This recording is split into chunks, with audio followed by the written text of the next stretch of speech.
Greetings everyone, I hope you all are doing well. I Jyoti welcome you all to our KP online classes, and today we will be studying about our unit 9, and the name of the poem that we will be doing today is The Snake Trying.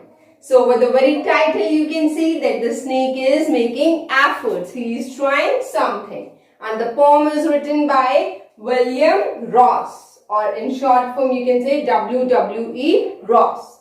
So William Ross is Canadian, he is a geophysicist and also a poet.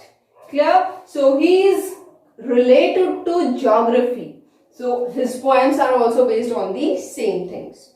So now we get an idea with the title that the snake is trying. What is he trying to do? Is he trying to attack someone? Is he trying to escape from somewhere? Is he trying to get some food? Or is he trying to build a house for himself? There are many things that can be possible, as in our day-to-day life we try many things. Similarly, the snake is also trying. So here we will get to know about the snake who is trying something.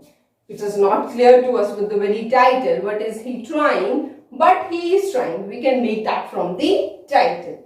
So everyone open your books at page number 125. 125, the page number is of our poem. Get ready with your pencils. Remember students, you have to make your own notes. You have to develop this habit in yourself that whenever you are watching something, especially when it is related to your syllabus, try to imbibe those things. Try to make your own notes, because if you have your own notes, that too written by yourself in your own language, it becomes really convenient for yourself to learn them. You don't have to cram them later, because you have already understood. You are the one who made those notes based upon your own understanding. So you can use them in the way that you want, and you can easily frame your question answers, and even you can use those points if the topic related to the chapter, it comes across you in article writing or in something else, you can always use them. So remember to do the dictionary work as well. Wherever you come across a word, just underline it, go and search it in the dictionary. It is really very important to check the dictionary and check its usage and make one sentence of your own as well. At least one, minimum one. Clear? So everyone, I hope you are ready with the books. First we have introduction of the poem is given. So let's have a look. Most of us think of snakes as fearsome symbols of death. Fearsome means something to be afraid of, means we feel danger. Something to be afraid of means we feel as if they can harm us, they can attack us. So here we are told that the snakes are seen as a symbol of death. Like if they are biting someone through their poison, because of their poison the people can't survive, and he will succumb to the poison. It is almost the general view of the public. But the snake in this poem is itself a victim. Now we are told that we consider ourselves as victim to the snakes. But here in this poem we will see that the snake himself is the victim. Now who is victim? A person on whom tortures are let on. If a person who is tortured, he becomes a victim of that person's torture. Means he is undergoing he is undergoing pain, he is undergoing torture, his life is in danger, so he is victim of the cruelty of humans. Clear? Obviously humans will be the one who will be attacking the snake. As we always see around us, that if we see a snake around us in front of you, what you will do? Either you will run away or you will take a stick and try to attack. Though the snake has not attacked you, I'm talking of about 70 to 80%, not about the remaining 20%. There are most of the people who will just attack the snake even if he is not bothering them. That is really wrong. He is in his own space. You are in your own space. Why are you trying to enter that place? It is not yours. Just give it its own space, because he is there on earth. He has also been given the birth. So he has the right to survive. He has the right to live a dignified life. If he is not interfering, you don't have any right to attack him or interfere in his own space. This land is not only for humans, it is for all the types of organisms that are surviving on this earth. Clear? So let's see what the poet has for us in this poem. So we will be starting with our stanza 1. So let's see. The snake trying to escape the pursuing stick, with sudden curvings of thin, long body. How beautiful and graceful are his shapes. Now here, what do we get to see? That the poet is telling us that the snake is trying, and what he is trying to escape. Clear? The snake is trying to escape. What do we escape from? We escape from danger. Clear? No one wants to live in danger. So everyone has a natural instinct that they will escape that danger. So the snake is also trying to escape from what? The pursuing stick. Now here, the word pursuing stick. Who would be holding the stick? Obviously a man or a woman, means a human will be holding the stick. So pursuing means something that is approaching, something that is trying to attack, so that either to kill or to capture. This man who is making attempts, or the woman, I'll just say a person who is making attempts to capture that snake, or we can say to kill that snake with the help of stick. Clear? So who is approaching? Who is trying to kill? The man is trying to kill. With sudden curvings of thin, long body. Now, now here we are told that the snake is trying to escape. How he is trying to escape? He is trying to escape with sudden curvings of thin. Like we see a snake body is there. A snake crawls on ground. So he moves in this way, in curves. His movement is always in curves. So if the man is striking here, he returns from here. If he is striking again here, he is turning. So means he is trying to escape that hit that is made by the person. And how he is escaping? He can't jump. The snake doesn't have legs. So he is turning his body, and he is moving forward. His body is long and it is thin as well. He is a very sharp, means we say he is just escaping the attack. It is a really minor escape, we can say thin escape. How beautiful and graceful are his shapes. Now these curvings, the shapes the body of the snake takes while he is trying to escape are told to be beautiful and graceful. The poet is finding them really very graceful. They are really very attracting. So like graceful, what do we say? Graceful is a dance.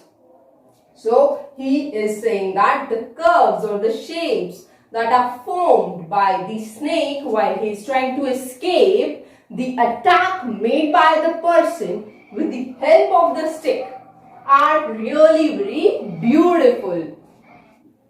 So we find that unlike other things, like we see snake are always portrayed as terrifying, something alarming. They are portrayed as terrifying or alarming, that can pose danger. Something that can pose danger to someone. But here we see that the snake is not portrayed as being ugly or something to be afraid of. a clearly different picture of the snake has been given to us. Its moves are portrayed as charming and elegant. Clear? So we get to see a different outlook on the part of the poet regarding the snake in the poem. So now let's come to the poetic devices that are used in this poem. The first very thing that everyone can notice, no punctuation marks. So we can say here enjambment has been used. Enjambment. The poetic device used is enjambment. Clear? No punctuation marks at the end of the line, which signifies that there is continuity in the idea that has been portrayed in the consecutive lines. Clear? The second thing that we can see, I have told you at this particular part that who is pursuing? Man is pursuing. Stick is not pursuing. Man is making attempts to capture or to kill that snake. That means the word used here, pursuing, is not used for the snake, for the stick, but for the person who is trying to kill the snake. So here we can say that we are having a poetic device named transferred appetite. Transferred appetite.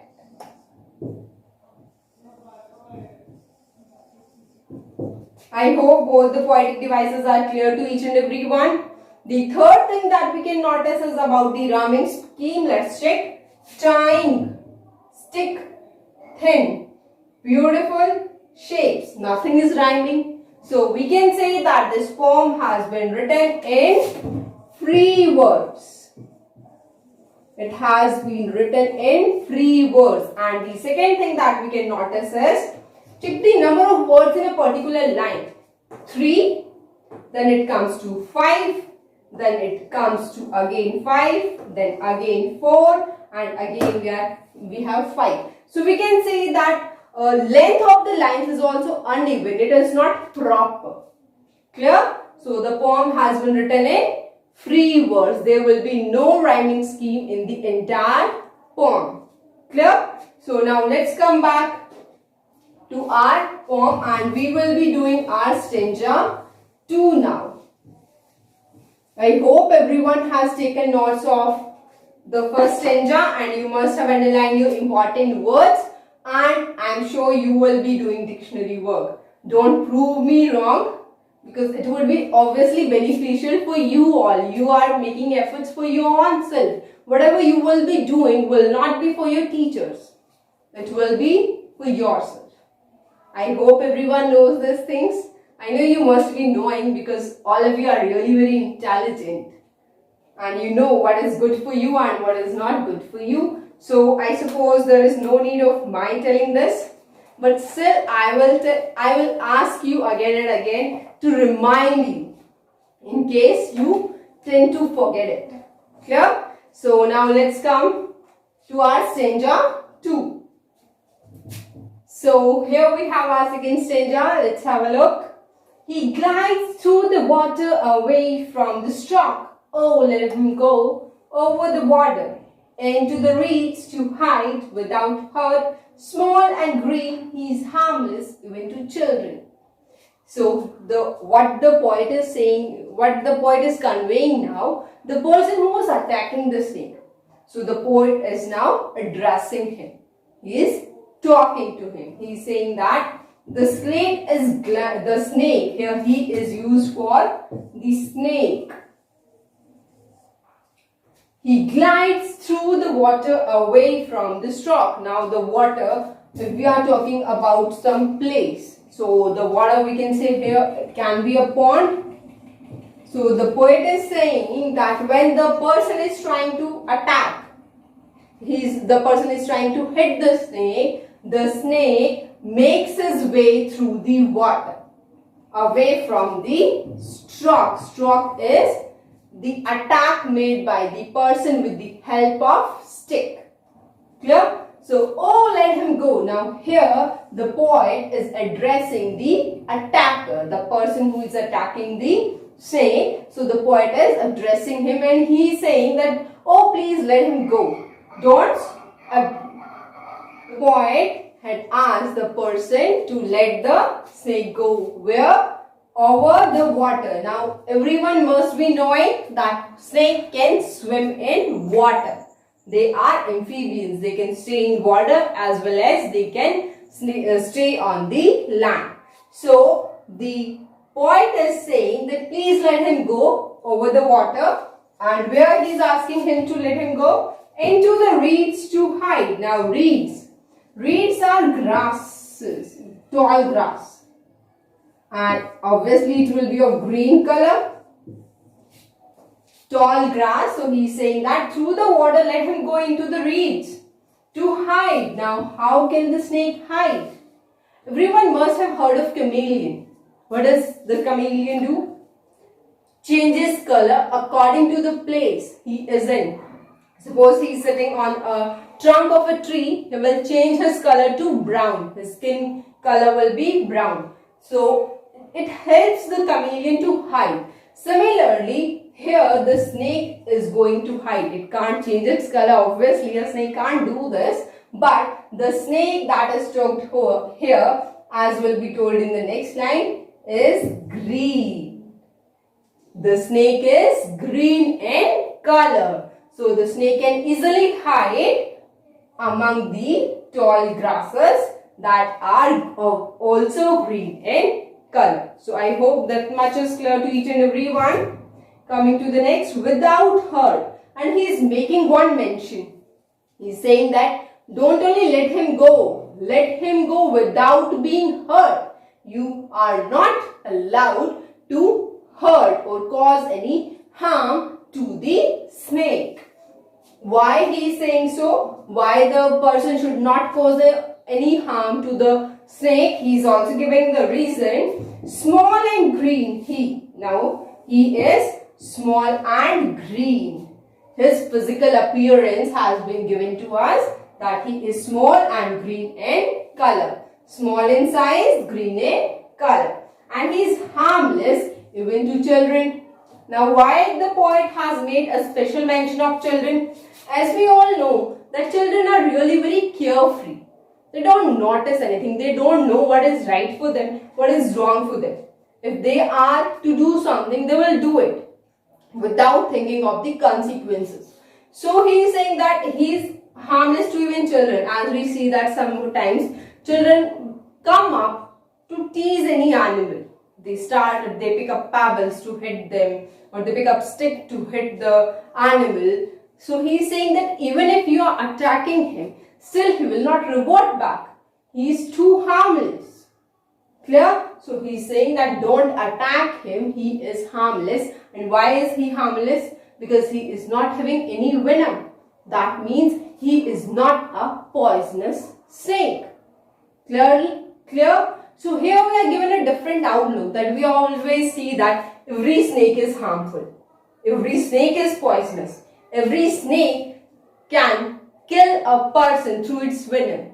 It can kill a person through venom, but provided it has venom.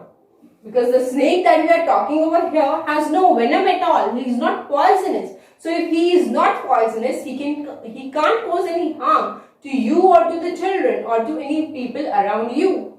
So please let him go over the water into the reeds so that he can hide, and if he is hiding, he will find himself being protected, as he will feel as if he is at a safe place where no one can harm him.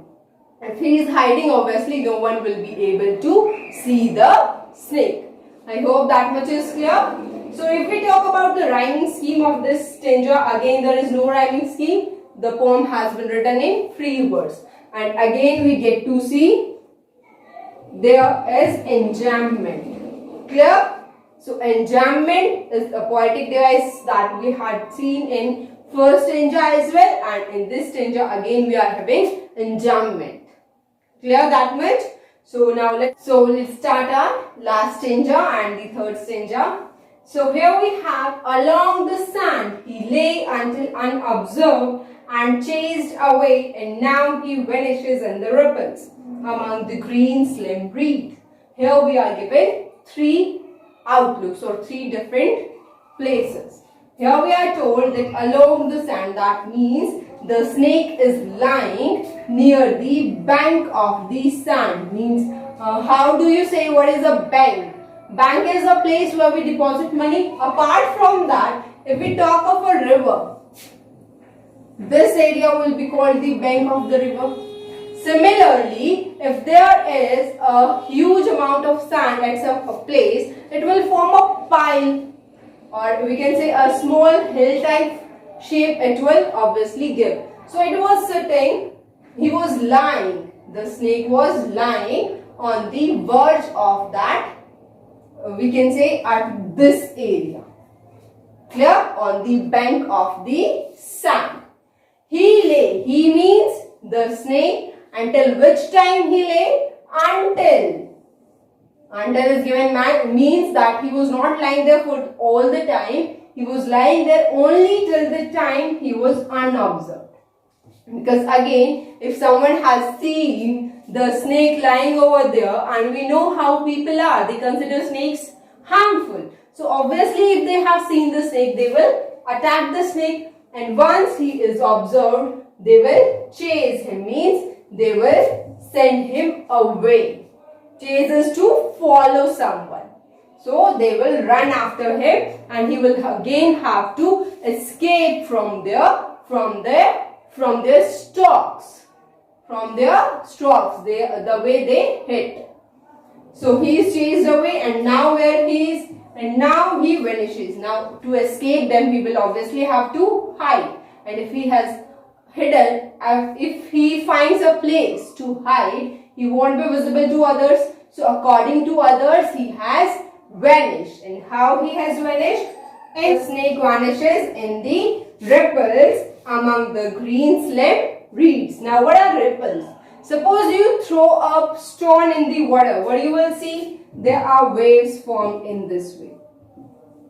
Everyone must have seen this. Similarly, if the snake will walk through, if he will swim through, if he will pass through the water, there will be ripples, because he is creating a disturbance, and at the very point where disturbance has been created, around it circular waves are formed. So those circular waves are called ripples, and they are formed among the green slim reeds. Again, reeds you can say grass or tiny plants that are having really very thin stem and are having long leaves. So I hope the poem is clear to each and every one. So what do we get to see? We get to see that the snake is really harmless, as it is really it has always been considered that snakes are venomous, they are poisonous, and so people attack them promptly, without any delay, without thinking anything, even if they are not posing any harm to them.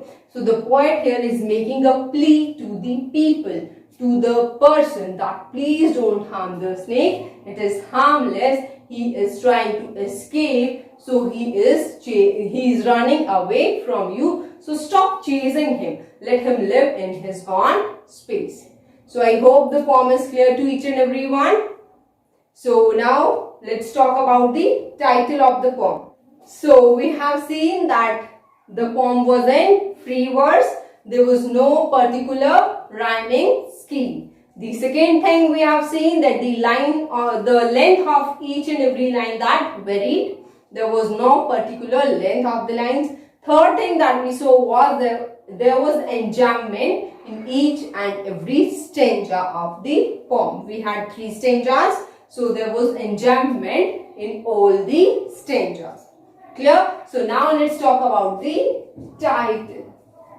As everyone must have seen in the poem, the title has been repeated, obviously the line, the word. So the focus of the poet was in the very beginning. In the very beginning, the focus was on the word trying. So the word trying in a way helped the poet to seek attention of the readers. Clear? and it also initiated the curiosity of the readers. What do I mean by curiosity? Like if I say that there was something really very amazing, or if I say I really have a good news for you, only this very word, and if I stop saying anything, what you will say? Please let us know. You will be really very curious to know that thing. Clear? So that is curiosity. Eager to know something. So here the title has been repeated in the first stanza in the very beginning, so that the reader can attempt to initiate the curiosity of the as to what the poem is about. We have already told the poem is about snake, but the snake is trying. That is something different. So the reader would be wanting to know in what way the snake is trying, what are the efforts made by him, and if he is escaping, in what way he is escaping. So we can say that the title is really very apt and appropriate. Clear? So let's talk about the theme now. In the theme, obviously we got to see that it is a plea. The poet is making a plea that we should not harm the snakes. So through this, what does the poet want to say? That we should stop cruelty. We should stop cruelty towards animals. And particular case in this poem is of the snakes. And why should avoid it? First thing is that we have to maintain ecological balance. Ecological balance. I can give you a brief idea of this. Suppose snakes are not there. What do snakes feed on? Obviously on the rats, particularly in the fields. Rats can destroy the whole crop. And snakes are mainly found in forests or in the fields. Clear? Non-poisonous snakes are mainly found in the fields. And they feed on these rats that are destroying the crops. If snake is not there, the population of rats will increase. If that is increasing, obviously they will destroy your crops. That means each and every organism on this planet has a purpose of its own. The organism is maintaining ecological balance. Nothing is at the highs, nothing is at the lows. Everything is balanced by the presence of the organisms. So if we are being cruel to them, if we are causing a harm to their existence, that means we are disturbing the ecological balance, which will directly or indirectly harm our existence as well. The third thing that has been told is that every organism has the right of existence. Right to life, as we say, is a fundamental right that applies on the animals as well. So the poet is saying that the snakes, not all snakes are poisonous, not all have venom, and they don't attack humans till the time human is not posing a danger to it, to its very existence. If you will not pose a danger to the snake, why will he attack you? Because his attack is a self-defense. Clear? Every man has, every human, every organism has a tendency to protect oneself. We can't be a pain, and to escape that pain, the only action that remains with us is to defend ourselves, to protect ourselves. So the poet is saying that the action done by most of the snakes that are venomous, that is done in an attempt of self-defense. So if you will not pose any harm to the snake will also not attack you. Clear? So we have to give space to each and every organism on this planet, as they also have the right to life. I hope it is clear to each and every one. So the message that we are getting from this poem is that not all snakes are venomous, obviously. And the second thing, we have to protect others as well. Not just us, we have to protect other animals living on this planet, as they are also having right to live. So don't pose any danger to them. The poem was really very simple. It had really very clear words. So the message is really very clear that humans should not be that cruel, that the humans become the reason of extinction of some and other organism. I hope everyone knows the meaning of extinct. Something that is no more, especially in the case of species. Clear? So we should not be a reason of causing any harm to others. And the second message given to us is that we have to erase the idea from our mind that each and every snake is poisonous. Clear? Not all snakes are poisonous, not all snakes are venomous. It is not so. So please clear this idea from your mind. Have a right view of what is right and what is wrong. If someone is not harming you, don't harm that person as well. Because if you are harming, if you are doing something negative to someone, obviously it will be reflected back to you directly or indirectly through that organism or through someone else. You must have seen when something bad happens to us, what do we say? It must be a result of some of my bad actions that must have been done by me in earlier. Yeah, we say in this way only. So if you are doing harm to something to someone at present and you think that you have escaped the harm in return, it is not so. It will reflect back to you sooner or later. So being humans, being the intelligent ones of all the species, it is our right to protect everyone, to safeguard the survival of each and everyone to the extent that is in our power, to the extent that it is possible. If you can't protect them, at least don't pose any harm to not the snakes only, to all the organisms that are around you. Clear? So that was all from my side.